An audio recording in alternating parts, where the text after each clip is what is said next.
You're okay. They stay in there. They won't come out of the corn.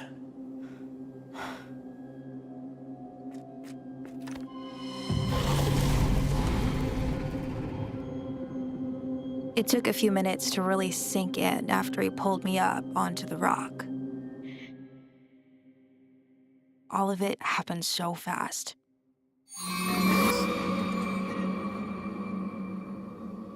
We'd been on the run for a while when Laura stole that car.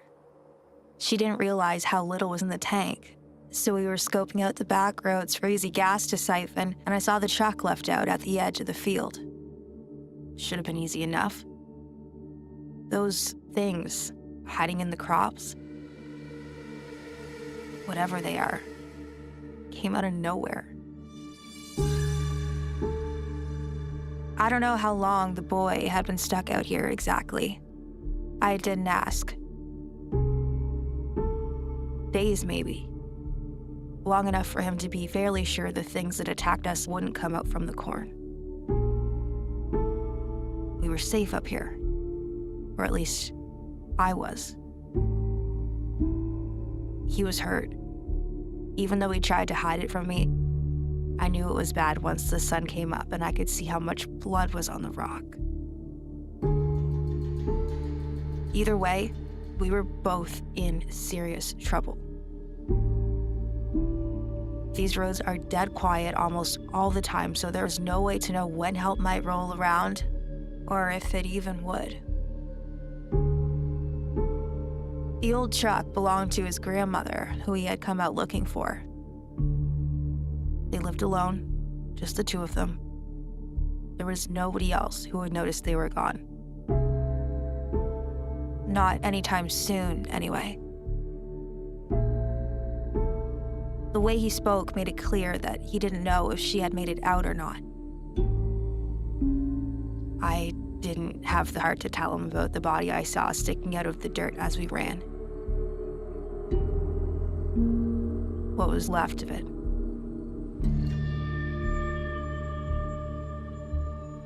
I could hear Laura crying from somewhere in the corn. I couldn't tell exactly how far out she was from the rock. Sometimes it sounded like she might have been close enough for me to try something. Anything. Maybe I could have helped her. The boy didn't think so. He told me he ran track 100 meters in just over 11 seconds, all county record.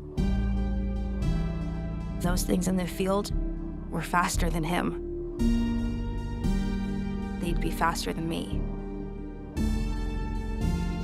They clearly knew Laura was there, but didn't seem to care anymore. Or maybe they left her on purpose, trying to lure us back in. After a few minutes, her cries turned to moans, and eventually stopped. My phone has no service this far out. To be honest, I wouldn't know what to do, even if it did. Who would I call? The police? Not after what we'd done. Maybe I deserved this, but I doubt the boy did. He saved me, and he didn't have to do that. For a while, he kept his gun close and me at a distance. I'm sure he knew that I had no good reason to be in that field before dawn, even if he didn't say it outright. Some hours into the day, the bottle of water from my pack convinced him to let me get a bit closer. After he had a drink, I used some to clean him off. His leg was injured pretty badly, so I ripped up my shirt sleeve to wrap the parts that looked the worst. And we both went back to quietly waiting for someone to come along.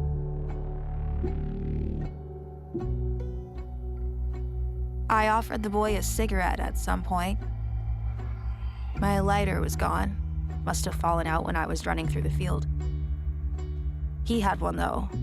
One of those gimmicky rabbit's foot things. Said he didn't smoke, it was just something he kept for luck. It had belonged to his dad, who died a long time ago. We have that in common, I guess. I can't help but think it's luck, 'cause pretty much run out.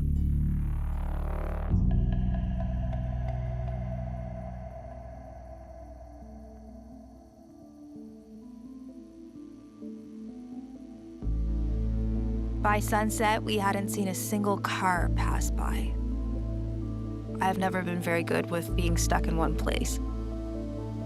There were moments that night when I thought about just climbing down into the corn and crawling off as quietly as I could, even if it took hours to reach the road.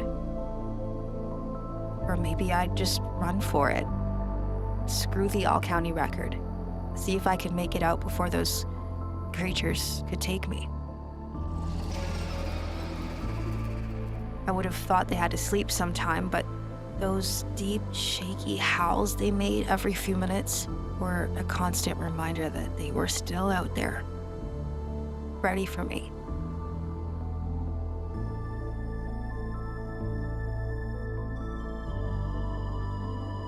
Each hour or so, a jet plane would pass over us. The later it got, the easier they were to make out. Dark shapes and blinking lights cutting across the sky, leaving behind long trails from one end to the other. High up enough that they'd never be able to know we were even there. I kept hoping, though. Hoping the next one that came along might be flying low, might see us and just know something wasn't right. I would imagine one of the people on board had the power to send help, to get us somehow out of this goddamn field. I knew that was stupid to think. That nothing like that would ever really happen. Still, felt nice to hope, though.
Hey!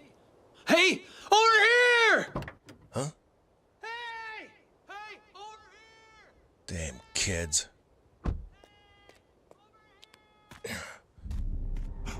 Wait. No! No, wait!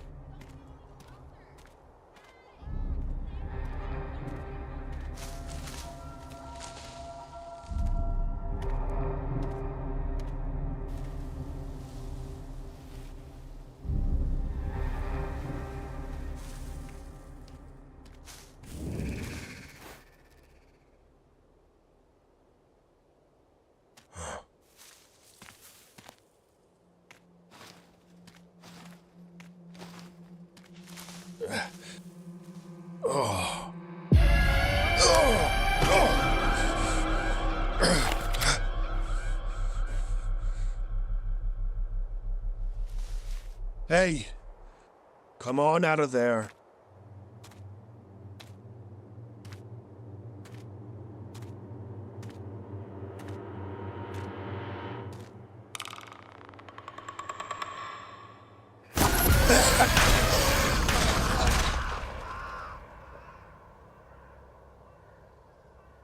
We ran out of water sometime after the sun came back up, and I could feel myself getting weaker as the hours kept dragging on.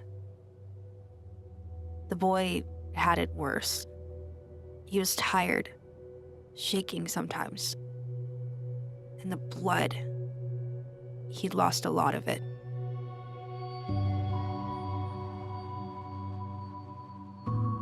I tried my best to keep him awake and his mind off the pain. We talked about anything we could. Our favorite movies, the music we liked, how I moved around a lot as a kid, and how he'd never even been anywhere else.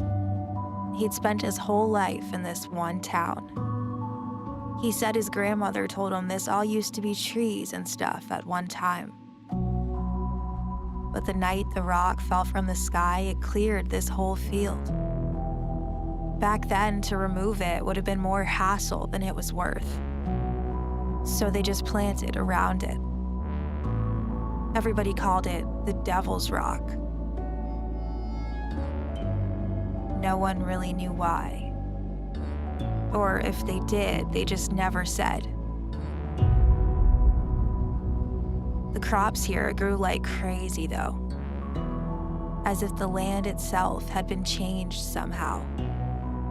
There were always rumors about the field, stories people told. How every 17 years, when the summer is particularly warm and the rain is heavy, very bad things happen here. The boy grew up hearing them and thought that's all they were. Stories. He never took them seriously.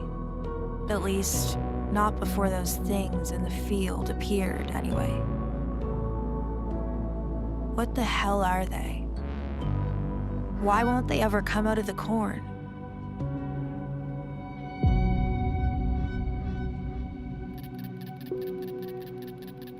I guess it doesn't really matter why. Maybe they don't even know they can. How would they if they never had? We're right here.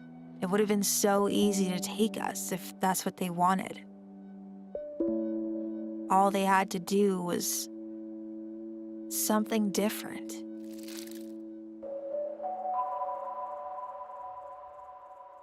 By late afternoon, the boy was talking less. Sometimes we would just stay quiet, listening to the wind in the corn, the distant thunder rolling in, the creatures howling. Sometimes I would talk. Maybe it was the way that he looked at me. Like I wasn't a bad person.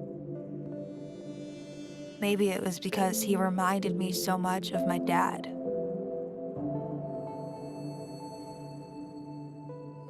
Maybe it was because some part of me knew we were both going to die anyway. Whatever it was, I told him everything.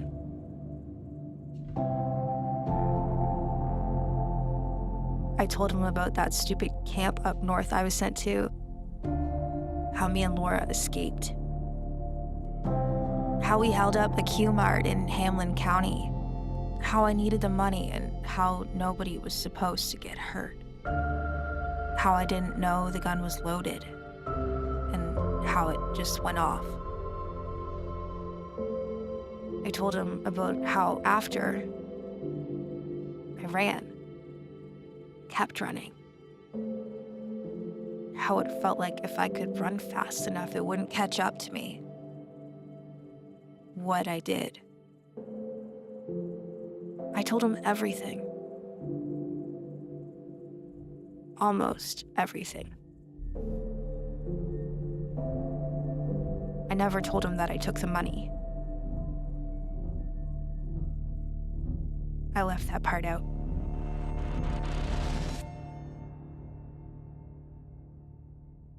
So, that's it, I guess. I know it won't change anything, But if anybody ever hears this, I want to say I'm sorry. Sorry for all of it.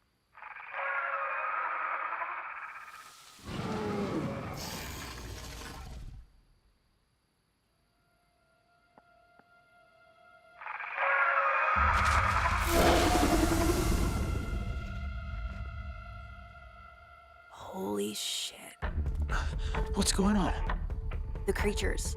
That sound they make? They're calling each other. Okay, so? So I can use it. Use it? For what? A head start.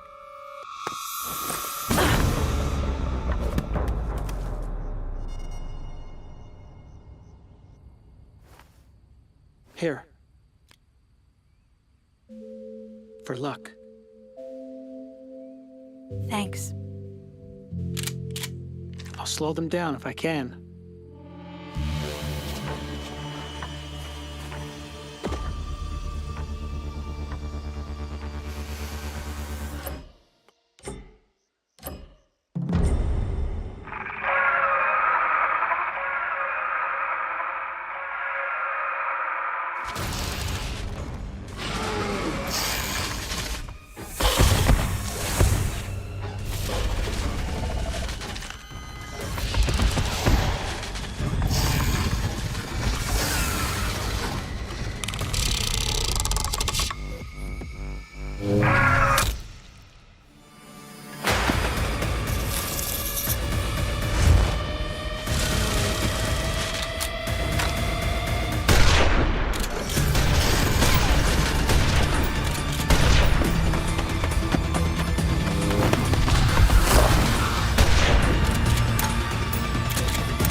What are you doing?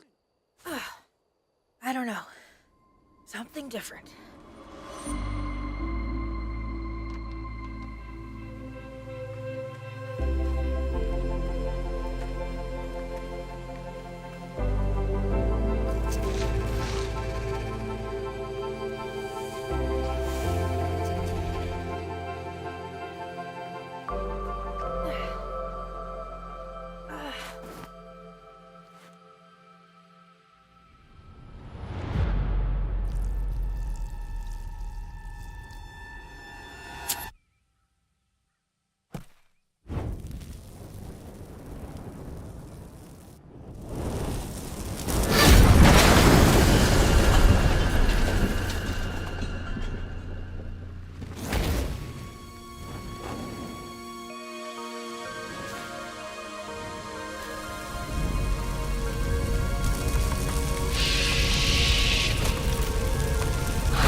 be long till someone comes.